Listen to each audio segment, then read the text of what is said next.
This is Ben's Best Man Speech by Richard Christ. I'm giving this speech without any pants on, as I'm sure I'd be pantsless by this time in the night.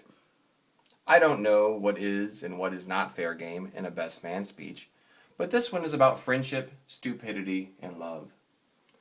Ben and I met in August of 1997. My wife Rachel and Ben had been good friends growing up, and I came to Rhode Island to meet her family and friends. I think Rachel just wanted to show me off to everyone she knew back home, because no one would ever believe she had found such a good-looking boyfriend. Rachel brought me to another house party where Ben was hanging out, and it was all over from that time on. I don't know if you believe in love at first sight, but Ben and I do. We were smitten with each other at that moment, and Rachel lost a best friend. I gained one. Ben decided to join me at college in Missouri the following January. We would be roommates for only 2 semesters, but I'm sure that any longer would have ended up with us being dead.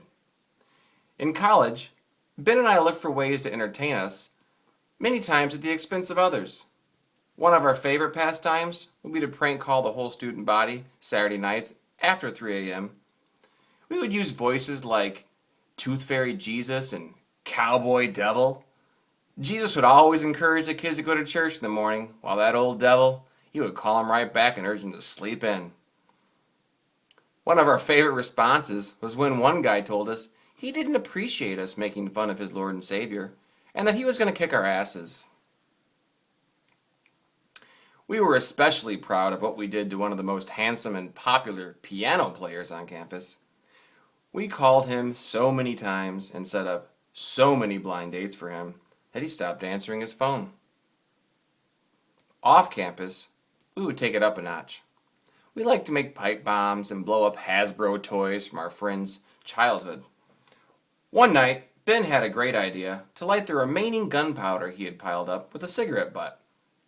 Being his best friend, I knew this was a bad idea, so I gladly stepped back and waited for the laughs to ensue.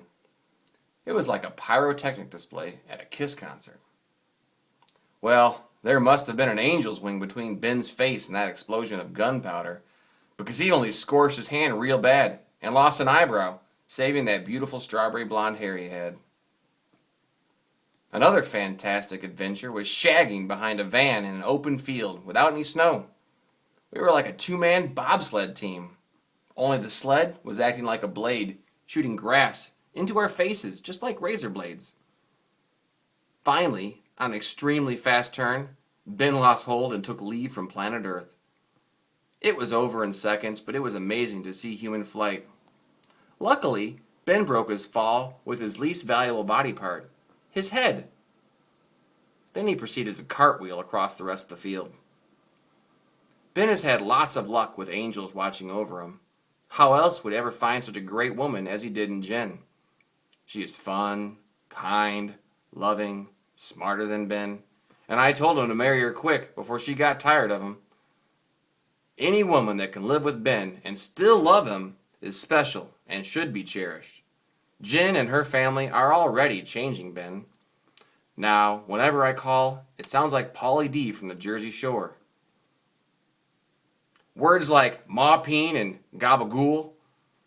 Maybe this move to the sticks will give him a hillbilly drawl, and he'll start saying y'all and yee-haw and slide across the hood of his car. Ben has stuck by me at my worst, choosing to be my friend even after knowing my darkest secrets. We have been there for each other during the hard times. This week has been rough for my family. Even though Ben has worked as a planner and a host this week, he has still taken time to chat with me and to offer encouragement. The decision to stay with my father was difficult because we were very excited to be part of Ben and Jennifer's happiness today. But Ben has supported our choice to remain with my family and take care of them. The Fatal Conceit from F.A. Hayek says the curious task of economics is to demonstrate to men how little they really know about what they imagine they can design. This surely applies to best friends and to women too. Ben is like a giant ginger cherub, and I'm lucky to have his friendship. Please raise your glasses as we toast the bride and groom. Cheers.